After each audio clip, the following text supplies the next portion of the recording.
इसे मैं फेंक देता हूँ बड़े भैया, आप जाइए। मुनीम जी, चौराम प्रसाद की बेटी की शादी के लिए जेवर देने के लिए कहा था, भिजवा दिया? जी हाँ मालिक। शहर में रहकर यही बदतमीजी और ओछी हरकतें सीखी आपने? अपने से बड़ों का लिहाज करना नहीं आता आपको? किससे कह रहे हो तुम? आपसे कह रहा हूँ। औरत पैदा हुई है तो औरत की तरह रहना सीखिए। मीना, नकुल, तुम अंदर जाओ।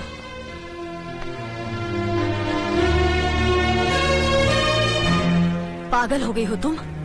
औरत होकर एक मर्द पर हाथ उठाती हो? इतनी ऊंची घराने की बहू होकर ऐसी नीच हरकत, शर्म नहीं आई तुम्हें? कौन सा ऊंचा घराना? ये यहाँ सिर्फ एक आदमी राजा है और बाकी सब उसके गुलाम। मीना, चिल्लाइए मत। आप मेरी सास नहीं है। जिस तरह आप इस घर की बहू हैं, वैसे मैं भी हूँ। बहू हो तो बहू की मर्यादा में रहो। मर्यादा की रस्सी में तो आप जैसी जाहिल और गवार औरतें बनती हैं। मुझ जैसी पढ़ी लिखी मॉडर्न जमाने की लड़की नहीं। Uneducated idiots. Excuse me. I am not an illiterate.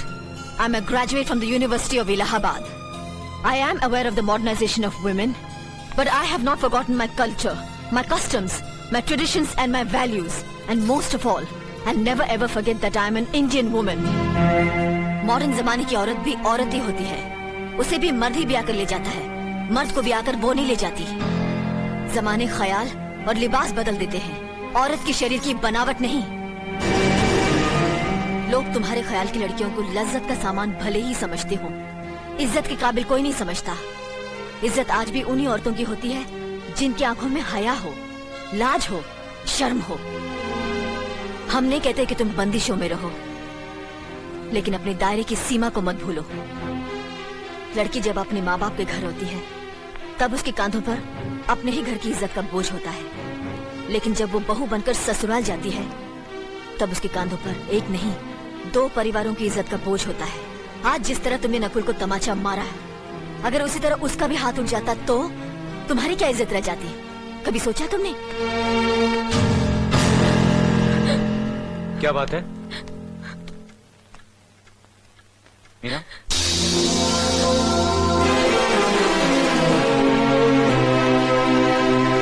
क्या हुआ भाभी? कुछ नहीं। मीना कह रही थी कि उसे खाना बनाना नहीं आता। हमने सोचा कि 2-4 खरी खोटी सुनाने से ही सीखेगी, तो सुना दिया। बस रोने लगी। क्यों अर्जुन, हमें तुम्हारी बीवी को डांटने का भी हक नहीं? क्यों नहीं, आप हमारी भाभी माँ हैं। आप मार सकती हैं, डांट सकती हैं, कुछ भी कर सकती हैं।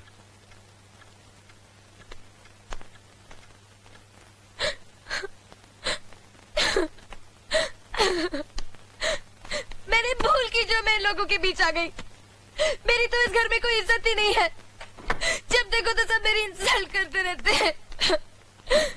मैं कब से रो रही हूँ, तुम पूछ भी नहीं रहे हो कि मैं क्यों रो रही हूँ। बेकार हो रही है तो कौन पूछेगा? अच्छा, तो मैं तुम्हारे लिए और इस घर के लिए बेकार हो गई हूँ। अरे बेकार तो तुम हो गए अपने परिवार के बीच में रहकर। मैं कब से बोले जा रही हूँ और तुम हो के सुन ही नहीं रहे हो। इंसान की चीख सुनकर लोग शुभ अशुभ का विचार करते हैं, लेकिन जब मेंढकी को जुकाम होता है, उसकी चीख की कोई परवाह नहीं करता। ये मत भूलो कि जब मेंढकी चिल्लाती है तो आंधी और तूफान आते हैं। आंधी और तूफान आएंगे तो उसका नतीजा तुम्हें ही भुगतना पड़ेगा।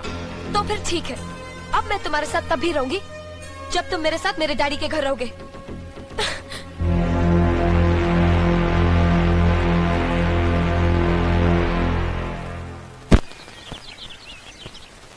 हमारी मीना बहुत प्यारी बच्ची है, लेकिन उसमें अभी भी बचपना है।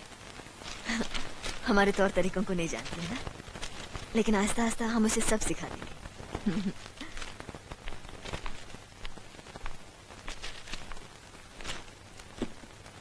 बड़े भैया, ये अपने घर जाना चाहती है। जाना भी चाहिए।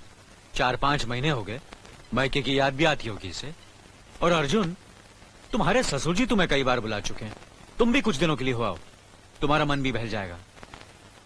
अगर ये वापस लौटने के लिए जा रही होती तो मैं जरूर जाता, मगर ये तो हमेशा के लिए इस घर से जा रही है। कैसी बातें कर रहे हो? अगर तुम दोनों के ख्यालात एक दूसरे से नहीं मिलते तो इस मामले को घर की 4 दीवारी में बैठकर आपस में सुलझा लेना चाहिए। बहू शहर की पढ़ी लिखी लड़की है, उसे गांव की रीति रिवाज के बारे में क्या मालूम? ये तो तुम्हारा फर्ज बनता अर्जुन कि तुम उसे हमारे तौर तरीके सिखाओ। सिखाने से कोई फायदा नहीं बड़े भैया, ये खुद को इस माहौल में डालना ही नहीं चाहती, इसलिए भेज रहा हूं। अच्छा, तो तुमने फैसला भी कर डाला? बड़े भैया, बात यह है कि मैंने मीना को, तुम बहुत समझदार भी हो गए हो ना, तो फिर तुम्हें इतना तो समझ लेना चाहिए, अगर बहू अपने आप को बदल नहीं पा रही है तो तुम बहू के मुताबिक बदल जाओ। आखिर वो तुम्हारी पत्नी है, उसका साथ देना तुम्हारा धर्म है। तुम्हारे भरोसे ही तो उसने अपनी सारी जिंदगी सौंप दी तुम्हें। अर्जुन, मेरे दर्द पर तुम तड़प उठोगे, तुम्हें तकलीफ होगी तो मैं रो दूंगा, क्योंकि हम दोनों एक ही मां की संतान हैं, खून का रिश्ता है हमारा। मगर पत्नी का नाता उससे कहीं ज्यादा गहरा होता है, क्योंकि वो पराये घर से आकर अपनों से कहीं ज्यादा अपनी हो जाती है, परछाई बन जाती है हमारी। पति शरीर है तो पत्नी उसकी आत्मा है। पत्नी ही पति के जीवन को सही अर्थ देती है, उसे कामयाब बनाती। पत्नी के बगैर पति बेजान और बेमाने हो जाते। अगर आज तुम अपनी पत्नी को हमेशा के लिए उसके मैके छोड़ाओगे तो यह गांव, यह समाज क्या कहेगा हमारे बारे में? जरा सोचो अर्जुन, न्याय के सिंहासन पर बैठकर जो लोगों के अच्छे बुरे का फैसला करता है, अगर उसी के घर में नाइंसाफी होगी तो लोग हंसेंगे हम पर, किसी को मुंह दिखाने के काबिल नहीं रहेंगे हम।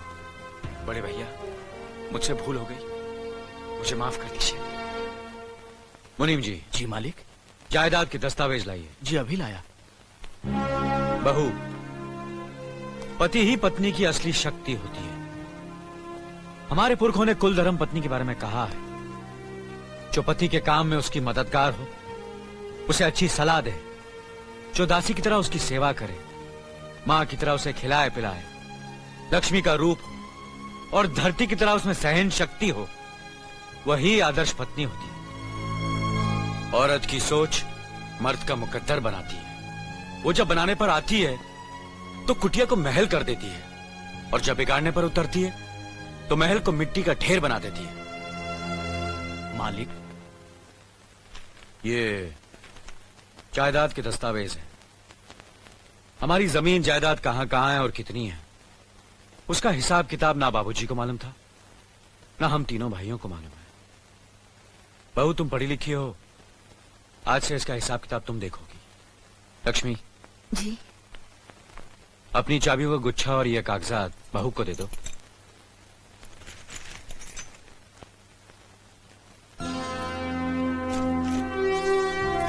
आज से तुम इस घर की मालकिन हो। तुम जहां कहोगी, जिस कागज पर कहोगी, हम तीनों भाई चुपचाप आंख बंद करके दस्तखत कर देंगे। जैसा कहोगी वैसा ही करेंगे। बस एक ही विनती है बहू, हम तीनों भाइयों को अलग करने का ख्याल अपने मन में कभी आने मत देना।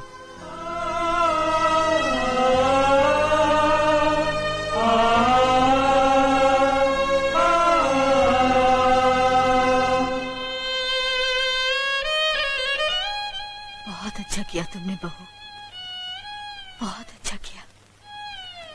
इनकी आंखों में आंसू देखने की हमने सपने में भी उम्मीद नहीं की थी, लेकिन तुमने हमें दिखा दिया। बहुत अच्छा किया तुमने, बहुत अच्छा किया।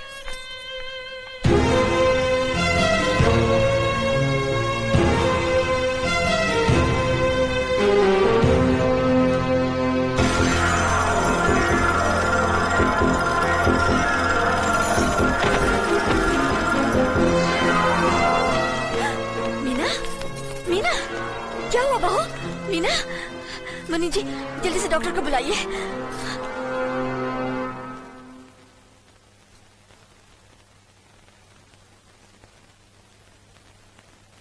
घबराने की कोई बात नहीं, ये माँ बनने वाली है।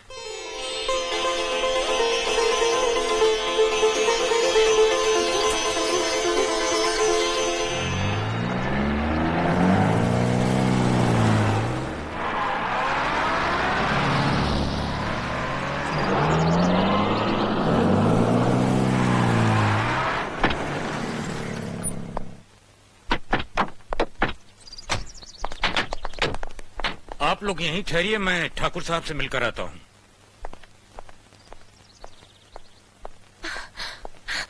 डैडी, डैडी, कैसी हो बेटी? What a pleasant surprise. आने की खबर भी नहीं की।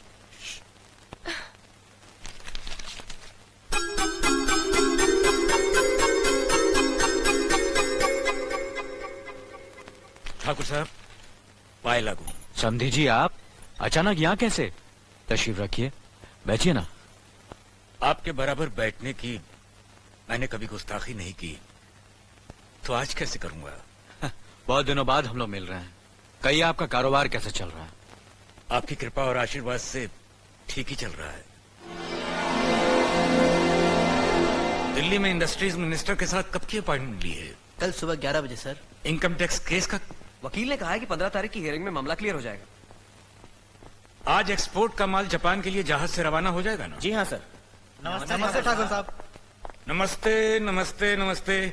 अरे दीनानाथ जी, आप लोगों ने यहाँ आने की तकलीफ क्यों की? मैं आपकी संस्था के लिए गवर्नर साहब से बात कर चुका हूँ, आपका काम हो जाएगा। धन्यवाद, बहुत बहुत। अरे गोपीनाथ जी, होम मिनिस्टर ने वादा किया कि आपके भाई का ट्रांसफर जल्दी ही हो जाएगा। Thank you sir. Daddy, good morning daddy. Good morning my child. आप कहीं जा रहे हैं क्या? हाँ बेटी, एक जरूरी काम से दिल्ली जा रहा हूँ। अपना ख्याल रखना। हाँ? ओके। Okay, bye. पास में ही फैक्ट्री के लिए जमीन देखने आया था, सोचा आपके दर्शन करता चलूं। अब इजाजत दीजिए। इतनी जल्दी कैसे जा सकते हैं आप? भोजन तो करते चाहिए। माफ कीजिए, आप तो जानते ही हैं, बाप बेटी के घर का खाना तो क्या, पानी भी नहीं पी सकता। शहर में रहकर भी अभी भी आप इन बातों को मानते हैं? शहर में रहूं या गांव में, मैं अपनी परंपरा और संस्कार कैसे भूल सकता हूं? आखिर मैंने इसी मिट्टी में जन्म लिया है। अच्छा, चलता हूं। अजी, कम से कम बेटी से मिलकर उसकी कुशलता तो पूछ लीजिए। ये क्या कह रहे हैं आप? मैं इतना ऊंचा नहीं हूं कि अपनी बेटी की कुशलता पूछकर आपका अपमान करूं। ठाकुर साहब, ये तो मेरी बेटी का सौभाग्य है कि वो इस मंदिर जैसे पवित्र घर में बहू बनकर आई, और फिर आपकी छत्र छाया में तो वो कुशल हो गई ही। राम राम। राम राम। बेटे, जिस तरह तुम मैके में चहकाती रही हो ना, वैसे ही अपनी ससुराल को भी महकाती रहना। जी।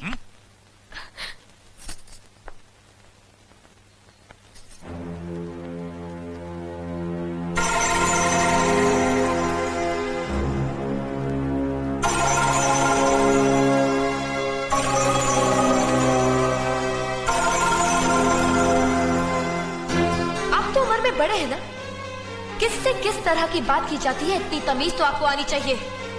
Mind it, mind it, mind it, mind it, mind it. बड़े भैया, मुझे माफ कर दीजिए। क्या हुआ? मुझे माफ कर दीजिए। ये क्या कर रही हो? अपने पापों का प्रायश्चित कर रही हूँ। मैंने आप जैसे देवता का अपमान किया है, आपका दिल दुखा है, मुझे माफ कर दीजिए बड़े भैया, मुझे माफ कर दीजिए, मुझे माफ कर दीजिए। लक्ष्मी, मुझे माफ कर दीजिए बड़े भैया, बड़े भैया मुझे माफ कर दीजिए। मुझ पर तरस खाकर मुझे माफ कर दीजिए बड़े चलो भैया। तुम्हें ऐसे नहीं बैठना चाहिए, मुझे माफ इससे बच्चे पर असर पड़ेगा बेटे। मैं आपकी भी दोषी हूँ दीदी। आपने जेठानी की जगह माँ बनकर मेरी गलतियों को बर्दाश्त किया, और मैं अभागन आपकी बेटी न बन सकी। मुझे माफ कर दीजिए दीदी, मुझे माफ कर दीजिए। अब चुप भी हो जाओ। तो हमने कब तुम्हारी बात का बुरा माना? हाँ, अगली रोते नहीं, रोते नहीं।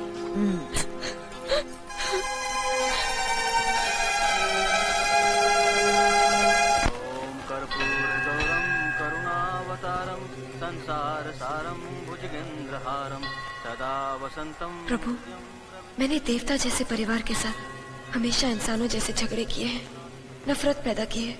मुझे सुनती दो, ताकि मैं सबके दिलों में अपने लिए प्यार पैदा कर सकूं, अपने घर की मान मर्यादा और खुशहाली को सदा के लिए एक अटूट धागे में बांध दूं। आरती लीजिए। नमस्ते। नमस्ते। नमस्ते। नमस्ते। नमस्ते मालकिन। नमस्ते। मालिक, शंकर जी का प्रसाद लीजिए। मालकिन, भोलेनाथ का प्रसाद लीजिए। ये भी लीजिए मालिक। शुक्रिया चाची। मालिक, मालिक ठंडाई पी के जाइए। ठंडाई? मालकिन, आप इसमें भी भांग वांग तो नहीं है ना? नहीं नहीं मालिक, इसमें लीजिए कुछ ना नहीं है। मालकिन। पक्का? मालकिन ले लीजिए। नहीं नहीं अरे मालकिन, पियो पियो पियो मालकिन। पियो पियो पियो, कुछ नहीं है इसमें। पीपल के पेड़ वाले खेत को अच्छी तरह नरम करा, कल से बीज बोना है। जी मालिक। अर्जुन भैया क्या हुआ? मास्टरनी वहाँ बेहोश पड़ी है। बेहोश पड़ी? हाँ। इधर इधर, तूने अर्जुन ठाकुर को क्या बोला? मास्टरनी ने बुलाया। अच्छा, कितना पैसा दिया तेरे को? 10 रुपए दिए हैं, मैं पिक्चर देखूंगा। अच्छा, जा जा, जा, जा, जा, मेरे को मसाला मिल गया। अरे गांव के लोगों सुना,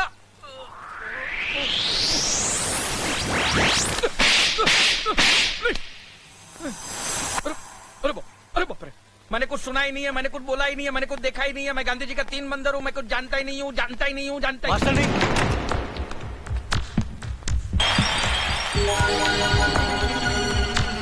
मास्टर नहीं।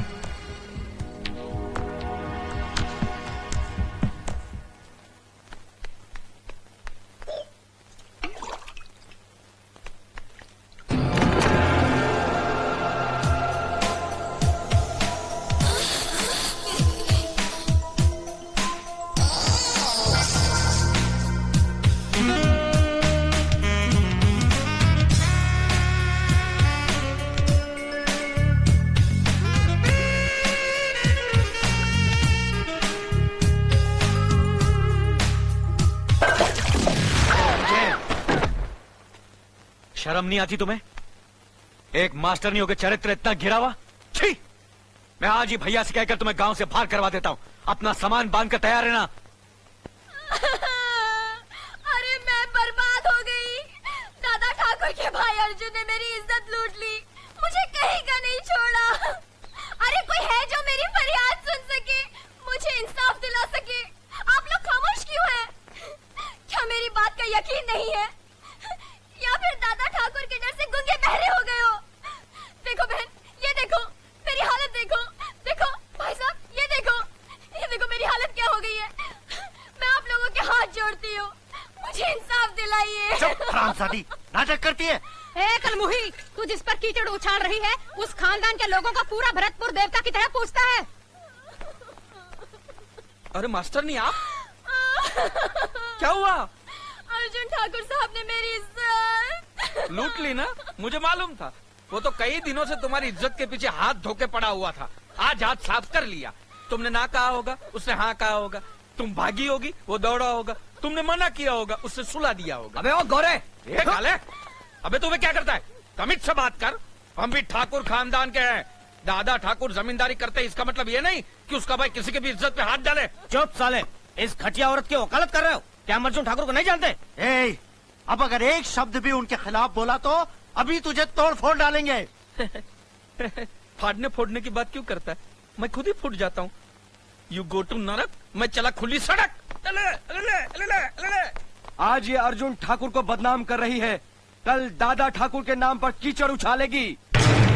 इस साली शूट में खा के नाक कान काट देते हैं। ए, ला रे हसिया।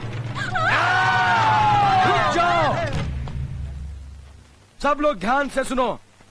इस बात को यही दबा दो, किसी भी हालत में यह बात दादा ठाकुर तक नहीं पहुंचनी चाहिए, वरना उन्हें बहुत दुख होगा।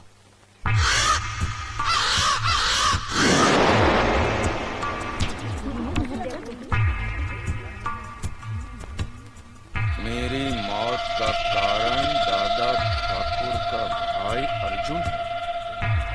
ये कैसे हो गया? हमने सोचा भी नहीं था कि ये आत्महत्या कर लेगी।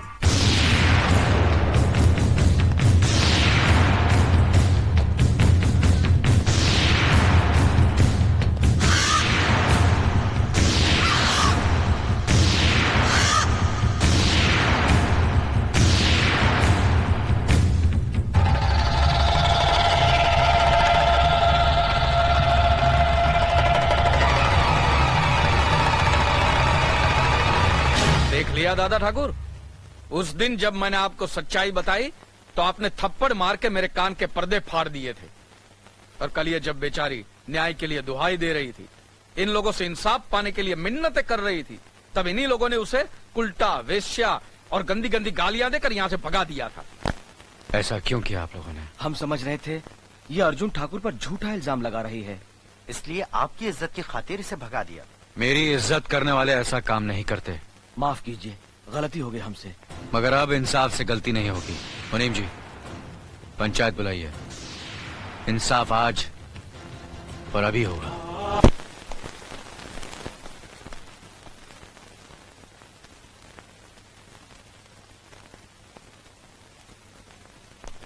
सुनिए, हम जानते हैं आप कभी कोई गलत फैसला नहीं सुनाएंगे, लेकिन हमारा अर्जुन भी गलत नहीं है। हमने पाला है उसे, हमारा बेटा है वो कभी गलत नहीं करेगा। वो मेरा भाई भी तो है। हम आपसे कुछ मांग नहीं रहे हैं।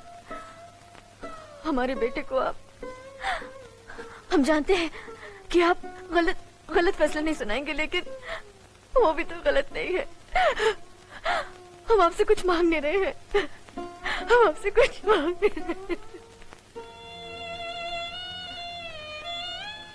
बड़े भैया, आपके सामने कुछ कहने की न तो मेरी उम्र है और न ही मुझ में हिम्मत। मुझसे ज्यादा तो आप मेरे पति को जानते हैं। इससे आगे मैं क्या कहूँ? बड़े भैया,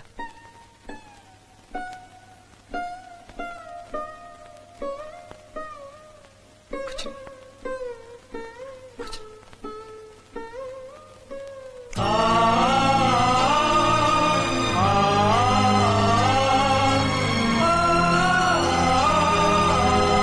न्याय करने वालों के लिए रिश्ते और जज्बात कोई मायने नहीं रखते। बेटे, जान चली जाए पर आन न जाने पाए।